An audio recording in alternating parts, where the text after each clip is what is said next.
Hey guys, and welcome back to my channel.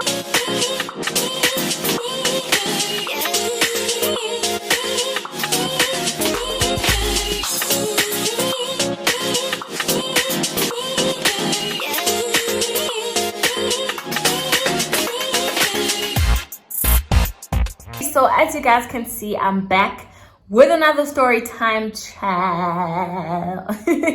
I'm back with another story time, and this one is a bit of a story. It's a bit of a should I say sensitive? Maybe not. It's not a sensitive story because I have healed from it, so it's just like sharing my experience.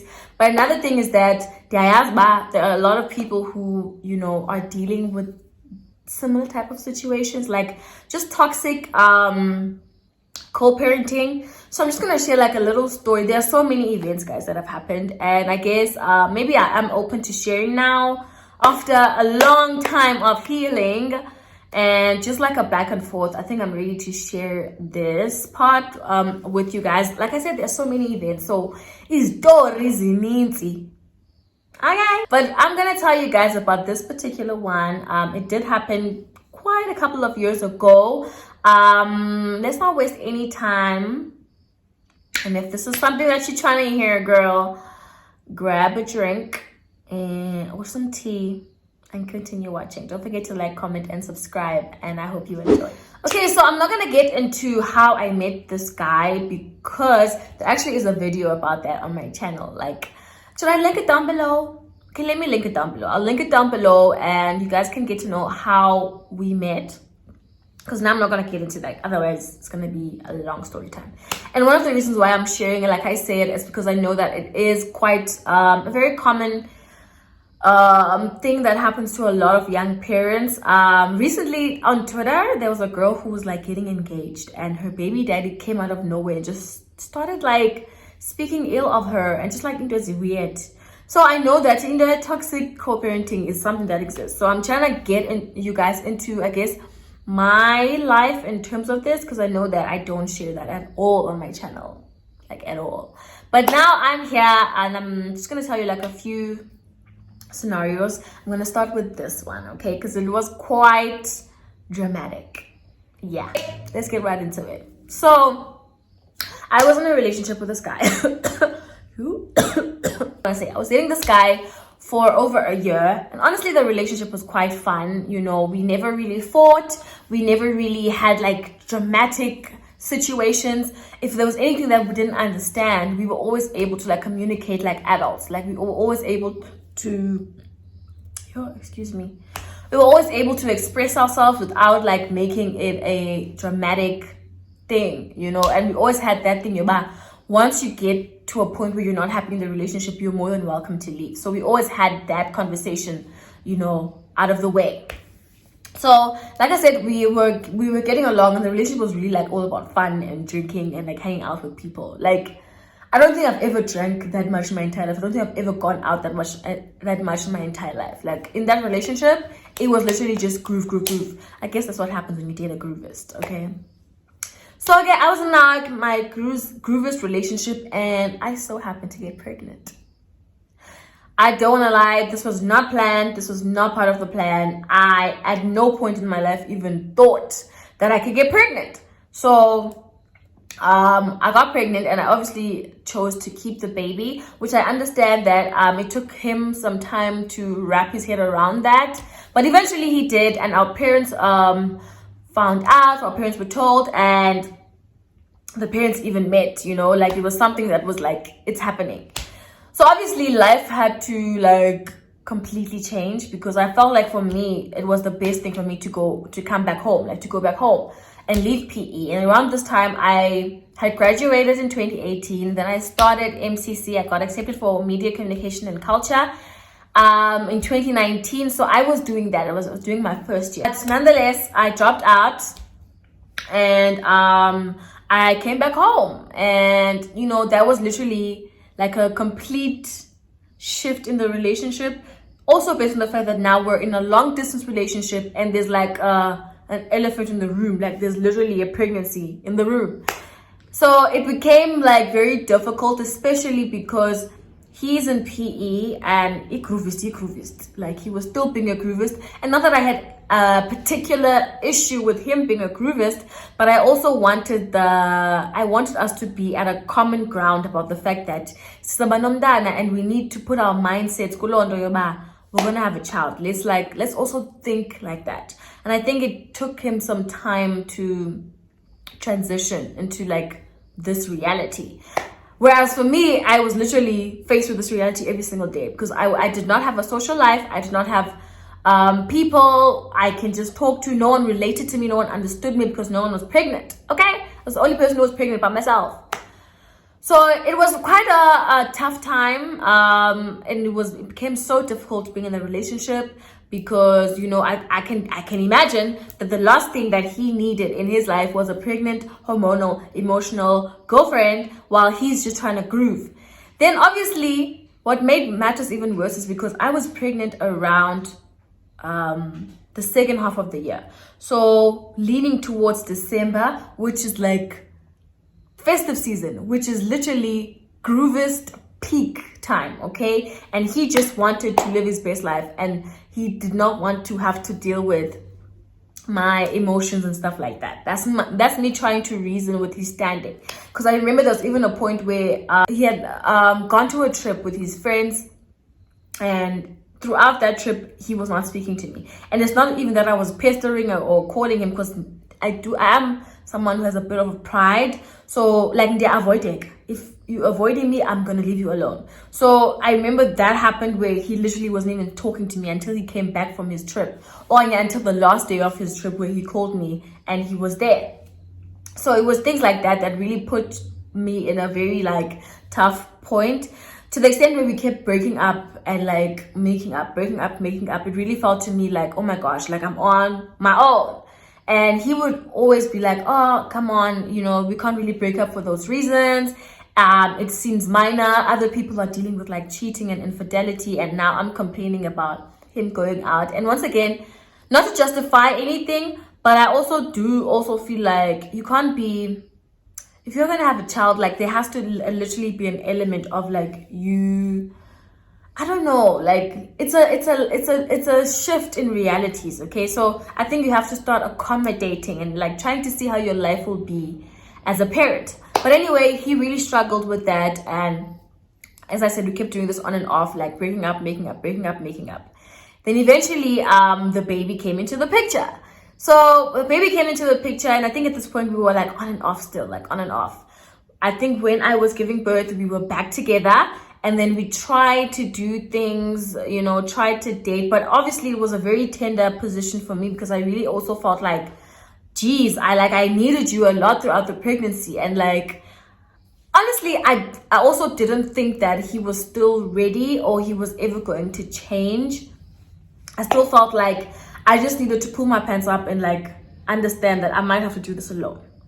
So anyway, we decide that we're going to meet up in East London, because East London is like the common ground between PE. So we decided to meet up in East London, and I remember telling him before we even traveled that, okay, you're coming to East London and I know you have friends here.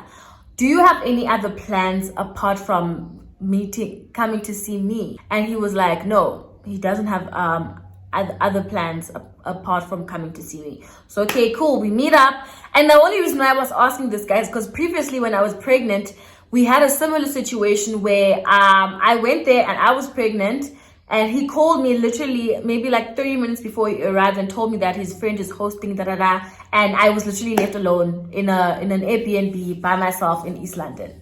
So I was asking him because of like a previous situation that he had put me in, but now I'm with a baby. So I tell him, okay, we agree that, okay, he's coming to see me, blah, blah, blah. Obviously, when we met, I think we were in like a very cold space, because I had really reserved my feelings. I really held back. And mind you, like I was fresh out of, I think Mimi was like a month old. So I was fresh out of the theater. I was still healing from like the pregnancy, like the emotions. I was a very vulnerable person around this time. Like I was very sensitive. And obviously I'm dealing with a newborn now. I don't even know how that's supposed to work, but like I'm here, and also we're trying to see if we can salvage this relationship or stuff like that. So we meet up, and obviously it was like complicated. He was trying to like fix things and stuff like that, like tried to convince me that he'd always say like, I know what to do, I know what to do to fix this, and I'm gonna do that. Like I know what I need to do to make things okay. But I still feel like he never got that, because even there it was just like going shopping and like buying me things and not really facing our reality and the things that I really needed around this time. So as we was like chilling, him bonding with the baby, obviously there were conversations about us getting back together and like fixing things. So eventually I agreed that, okay, maybe let's try again. Very soon after that, he tells me that he told me, okay, he wants to go wash the car, and he told me, okay, he's gonna meet him at the car wash. And I'm just like, 24 hours. It's not even 24 hours till I've said to you that, okay, we can try the relationship again. And you literally back to old habits. And he was trying to explain that, no, it's literally just because like the car wash is there, he's washing his car, the friend's washing his car, so they're going to link up and wash cars. I'm like, no, but that means you're going to leave me here and you're not going to be here. And I don't even know how long you're going to take at this car wash. So I was really hacked that like, geez, like, this guy is really, he doesn't get what I'm trying to say here. So, okay, moving along, we kept doing the back and forth. And then I left, obviously. And then I think because it was so strenuous, it was so strenuous to the point where we got to that thing about, no. And I think after seeing that, I think I got a picture, like a visual of how my life is going to be, where it's like, I'm going to have to try and like, carry you into this when you are not even fully there. Like it's like you don't fully understand what your role is, and now I'd have to carry my role and also try and convince you to do yours. So I was just like, it's too much. I'd rather just focus on one thing, as hard as it is, because I really did like I said, enjoy the relationship. And I had like, I loved this guy. Okay, I didn't date a lot in PE, but I dated this guy. So our relationship mattered to me, but the bigger picture was even more important. And to be quite honest, I never really, in as much as the relationship was good, I never really fantasized about like being his wife, or like seeing him being like a father and like the man of the house. Like I never looked at him like that, even though we were just happy and we were just like having fun, you know. Anyway, we break up and whatever, and then lockdown hit. So lockdown hit, and now obviously there are no Airbnbs, there's no traveling, everyone is back at home. So for months on months, like he was not seeing the baby, and obviously we were having like a lot of issues around this time, like a lot of like arguing and back and forth, and just me feeling like I'm doing everything by myself, but also understanding that there's like COVID, so you know there's little much visiting and like seeing that can be done. Then eventually the country eased up. Country eases up, Cyril does his thing, ati ningahamba, but inter-provincial thingies, ne? But you need permits, but there was still no Airbnbs, there was still no public transport, okay? So it was still quite tight. I don't know if you guys remember this point, but like it was after the extension. So it was open, but not quite. I think they hadn't been doing, people were still washing their groceries, but like, they were still like, go deploy, man, guys, like the cops that would like monitor our times where we're out. Like it was still pretty hectic. But eventually, him and I decided that I'm gonna come to PE with the baby, and he's gonna meet the baby and bond with the baby. Because literally, Mimi at this point was like 5 months. Like she was 5 months, 6 months around that time. So I traveled to PE, and at this point I'm traveling with like everything that I feel that she's going to need, like so we arrive, we get to her dad's place. Hi sharp, we settle, we do everything. And I think the first I think we got there on like a Sunday. The first few days of us being there, or maybe a Saturday, I'm not sure, but the first days of us being there were quite smooth, you know.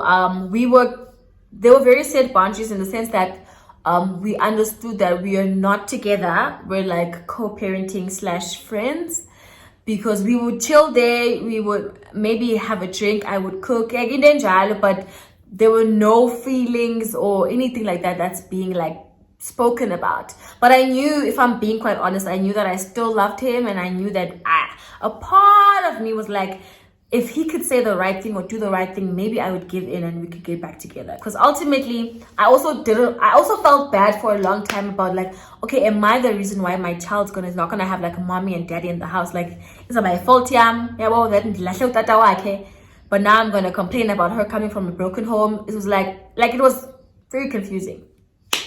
Anyway, we have like the first 2-3 days were pretty smooth, just trying to find a routine with the baby, teaching him how to do things for the baby and stuff like that. And yeah, it was smooth. And then I think around the Wednesday, things were fine, okay. And then he tells me that he's gonna go out. Obviously, I'm at his house, and I'm not gonna police him. I'm not gonna say, no, you can't go out because I'm here with your child. So he goes out. Not that I don't even want to say I allow him, because it was not my authority. So he goes out at night, he comes back late. Cool. I don't have any beef. Then the Thursday comes. Thursday, again, he goes out.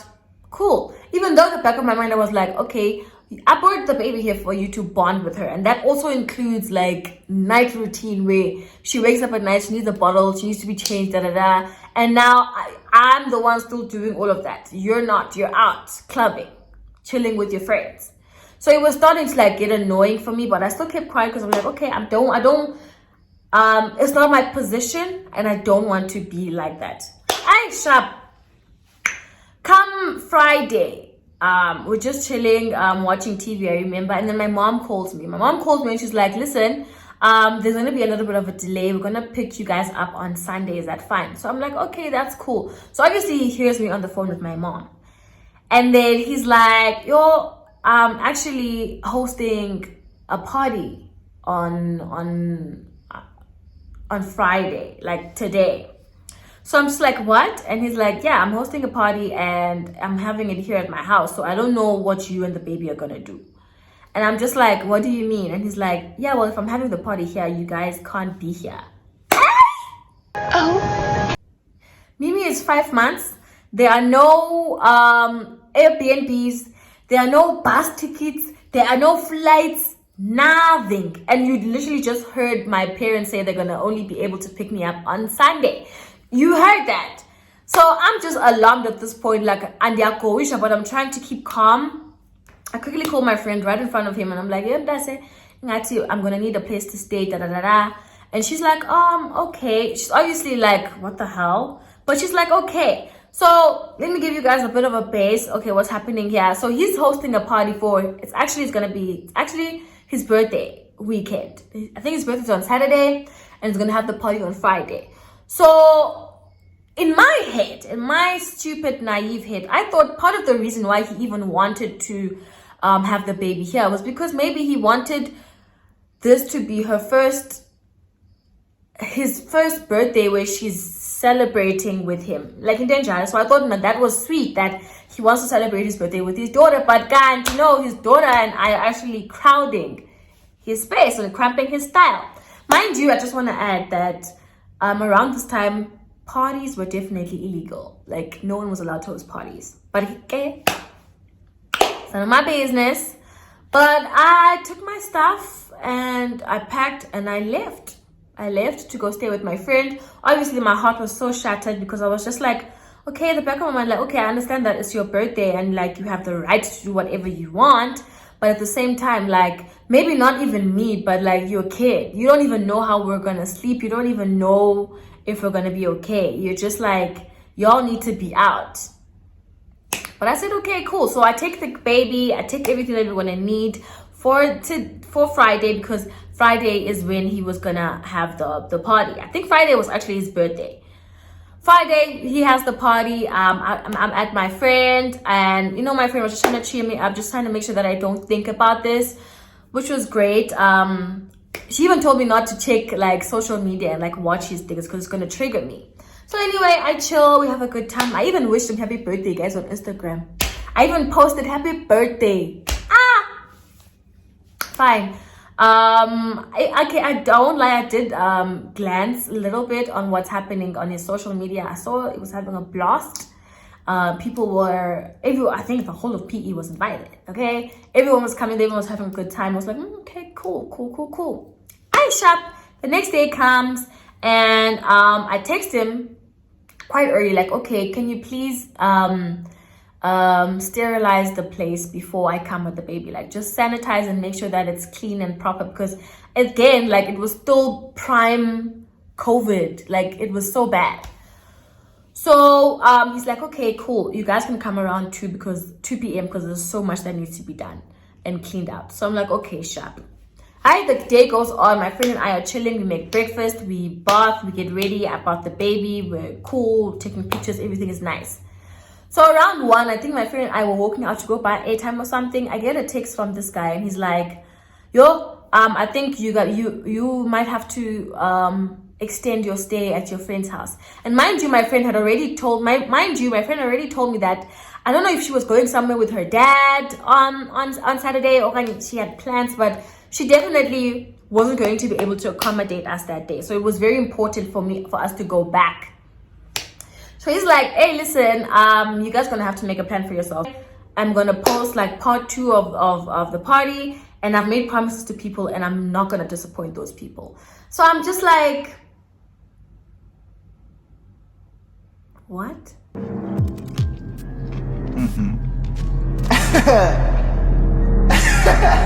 Now I'm fuming, like I'm fuming. I'm like, really, dude, like honestly, if not for me, but like this is your child, you're making it seem like you're doing a favor when you asked me to bring this child because you hadn't seen her in 5 months, and you asked me to bring this baby because you want to bond with her, and now you're kicking her out again. You're saying you can't accommodate us because you made promises to people, and you can't break those promises. So obviously I was really, really torn apart. And once again, guys, I still had like a love for this guy, and I still, like I said, like if he had said or done the right thing, I would have, I still had a soft spot for him. So it was so heartbreaking that he would do something like that. Like someone who was like begging and like trying to fix the relationship not so long ago is now the person that's kicking me and our newborn baby out of his house. So obviously, I try to talk to my friend and I'm crying. I call my parents. There's no Airbnb. There's nothing. There's no hotels. Nothing. I'm literally stranded with a newborn in PE. I call my parents and I tell them what's going on, and they were like, it's 3 o'clock in Goku, and Mtata is literally 6 hours away. So they're like, we're gonna pick you guys up first thing in the morning. Just ask your friend to accommodate you just for the night. We're gonna pick you guys up first thing in the morning. So I agree, and then I ask, tell my friend that I'm gonna leave with the baby, leave our stuff here, and then I'm gonna go pick up our other things because I left so much, guys. Kaloku, when I was packing as someone, to her father. So I packed everything that I believed she was going to need. So like there are so many things, her toys, her sleeping bed, her rocking dondoni, her bath stuff. It's a lot.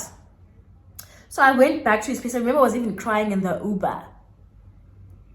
I've never done that. I was even crying in the Uber on my way there. So I get there and I see him, Nyani, he's there, he's drinking, he has a drink in his hand, he's drinking, and he looks at me like with anger because now he's with his friends are with him, and now his friends are going to understand that something's going on. And I can definitely tell you that his friends weren't supposed to know, because I guess maybe he was going to try to portray me as the toxic person, or he was going to cover it up. Because actually I found out that someone asked where I was at the party, and he said we had gone home because he was not going to tell people that he asked us to leave because he wants to host a party. So he just told them that we'd gone back to Mtata. How weird is that? Anyway, I get there. I packed Mimi's things. I pack everything. I'm obviously emotional at this point. Like I'm trying to be strong and like keep it together because I don't want to cry. But I'm breaking inside. At the same time, my mom is calling me. Nam, she wants to talk to him, blah, blah, blah. His friends are staring at us like, what the hell is going on? Hey, I pack everything. And then I hear, so the baby starts crying. So I'm trying to handle the baby. And then he's like, give me the baby. And I'm like, no, guys, it's drama, nje. Like, give me the baby. She's my child. I'm like, no, she's crying. And she can sense that, you know, there's tension, da-da-da-da. So while that's happening, obviously the friends start realizing that there's an issue here. So we start arguing a little bit. But eventually I continue packing my things. I hear him telling his friends, let's go, like, let's hurry up and go, like, telling his friends that he just wants to leave and go start the party somewhere else and not be a part of this. So I continue packing, and as I was about to request my Uber, fortunately one of his friends said that they were going to drive us. They were going to drive us back to my friend's place, because now there's so many things, guys, and also like the Uber's going to be quite expensive because my friend lives very far from where he lived. So the friend empathizes with me and tries to like calm me down and like explain. And is also like shocked that this whole thing is happening. And he takes the baby and he drops us off at my friend's place. And that's literally how it unfolded. I spent the night at my friend's place, and then literally by 6 a.m. my parents were in PE. You can imagine how early they had to have driven out. Because it's 6 hours away, and they had arrived there at like 6 a.m., 7 a.m. because they were worried about our safety. Fortunately, my parents picked us up and I left. After that, we probably didn't speak for like a good 2 months because it became so drastic. I was so shocked. Even my mom was like, I gave you my daughter and my grandchild to keep, and you left them stranded, like you kicked them out. But again, guys, even in that situation, I eventually did forgive him because we still tried to establish a healthy co-parenting relationship.